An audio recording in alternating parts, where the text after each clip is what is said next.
things I find really interesting about the Bible is what the writers decided to tell us. I mean, it's a big book, yeah, but think of what it covers.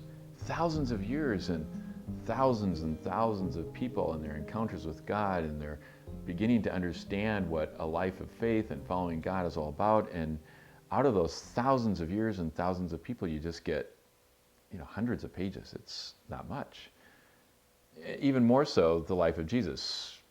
His ministry was probably only around 3 years, so that's not real long, but his life was 30 some, and there's stuff to tell from his whole life. And they really didn't give us too much. I mean, out of this relatively big Bible, you get a section like this, which is all about the life of Jesus. And that, as small as it is compared to everything, is divided into 4 sections. 4 books, Matthew, Mark, Luke, John, who overall are retelling the same stories. And so it's a pretty small bit. There had to be something pretty significant about the parts of Jesus' life that they decided to write down and tell us. And it wasn't just that those are the only ones they could remember.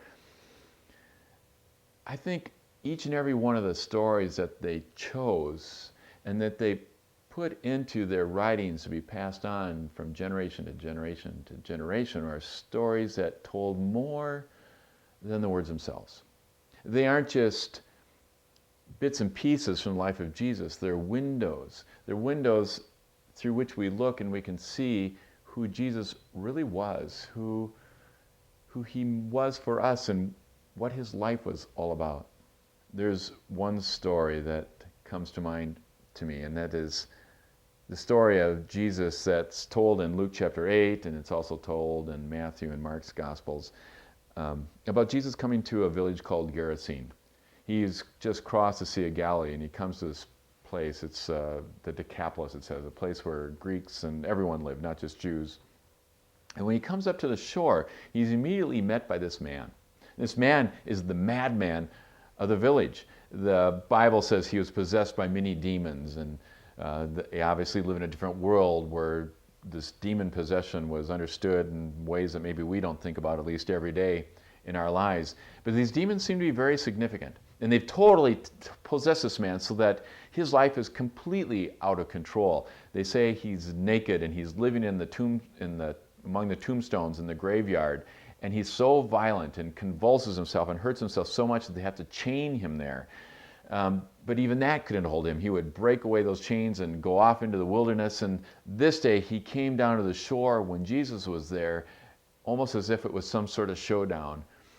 And Jesus sees him, and Jesus immediately commands the demons to come out of him. And the man says, "What business do we have with one another? What business do we have? Jesus, you've got your stuff, I've got my stuff. Why do you have to mess with me?" The question seems to be answered in the events that follow, and Jesus is saying, I have a lot of business with who you are in your life. Jesus says to our world, it isn't just surface level. There are things in your life, there are things in this world that are broken, and I have come here because it's my business to change them, to heal them, to make them whole again, and to start an avalanche of this goodness, of this healing, and of this wholeness that will continue to roll and roll and roll beyond me and through you. I was a kid, I don't know, 2nd, 3rd grade, and it was my birthday. I love birthdays. Who doesn't love birthdays? My mom, like she did every year, asked me what kind of cake I wanted for my birthday, and like every year I told her I wanted a Heath bar cake. It's my very favorite kind of cake, not a big fancy showy one. It was just sort of a German, nutty, kind of earthy sort of cakes. But what was so great about it is that you chopped up Heath bars and you put them all over the top, and then when you baked it, they would melt into the top. And it was just, to me, the ultimate cake, and the only time I ever got it was on my birthday. So I'm looking forward to this. I mean, I'm going to get my Heath bar cake, and I have this huge cake, and I'm going to be eating it for days, and have it with ice cream, just have big pieces. You know, it's going to be great. So I'm at school. Special day for me, right? People are going to shower attention on Greg on my birthday. And between little sections in our day, all of a sudden the door opens, and in walks my mom. on my birthday? What's this all about? And she's carrying my cake. My cake. And I'm looking at that cake that I'm looking forward to enjoying so much. And I'm looking around my classroom at my 30-some kids in my class and thinking, this is supposed to be my cake, not their cake. I look pleadingly at my mom like, what are you doing with my cake? And she smiles back at me kind of beatifically, here's your birthday cake, Greg, for you and your class. And this isn't fair. I wanted my cake. So Jesus meets this man and he casts out the demons. It's a wild and crazy story. Go back to Luke chapter 8, verse 26 and on and read it for yourself. And Jesus restores this man. Jesus gives this man what he wanted, what he needed. I mean, he was physically a wreck. He was emotionally totally unable to be anything but a madman. He was socially alienated from everyone, living in the graveyard. I mean, this man's life and what these demons were doing to him were a picture of a world that is broken, a world that is hungry, that is racked by war, that is starving, that is diseased, that is undereducated, that is alienated, that is oppressed. And Jesus comes into the presence of these things, and when they happen, he changes them.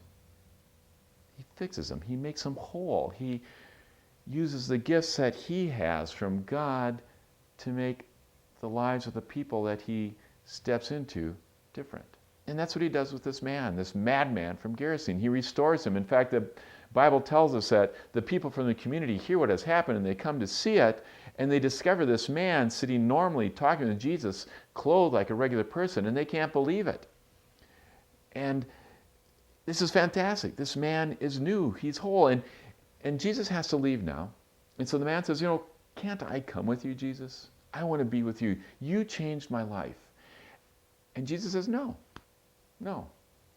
Why? Because it's wrong to follow? It's wrong for us that Jesus comes to my life and gives me the things that I need to make me healthy, to make me whole, to give me a house and a job and a family, and to make me more happy, to give me friends and stuff like that. And Jesus, can't I just worship you for this? Can't I just be part of your community? Can't I just say that I believe in you and I want to be with you? And Jesus says, no, of course I want you to do that, but here's what I really want you to do. I want you to take all this stuff that I've given you and I want you to use it. I want you to give it to others. I gave it to you to make you whole, but to make the world whole through you. Jesus says, no, you can't come with me. He says, you know what I want you to do? I want you to go home.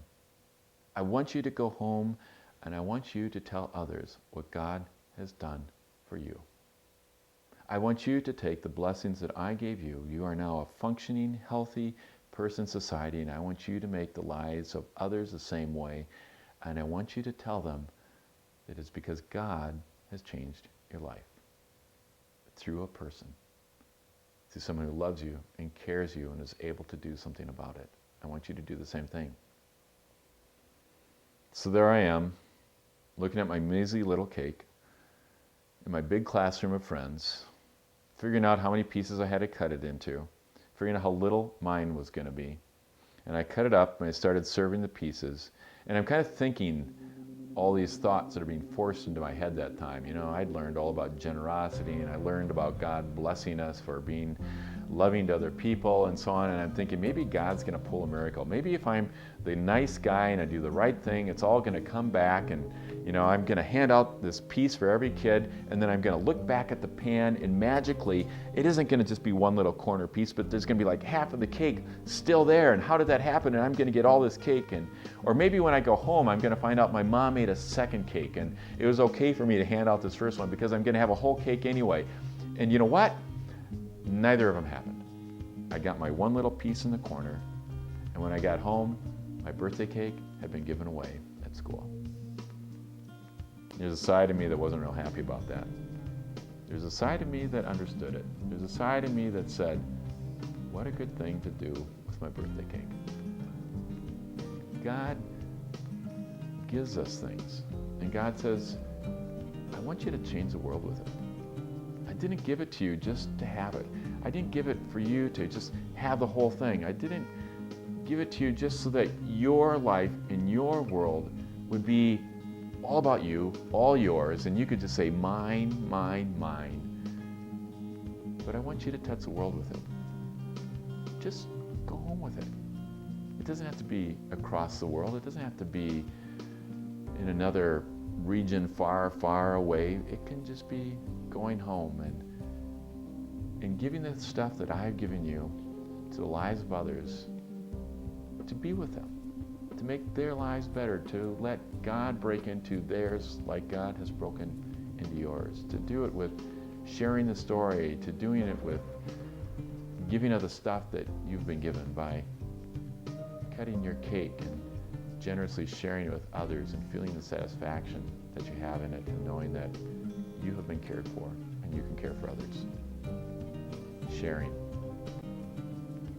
Being a part of the game with everybody else and knowing that that's the way God meant it to be and how God wants to use you for it.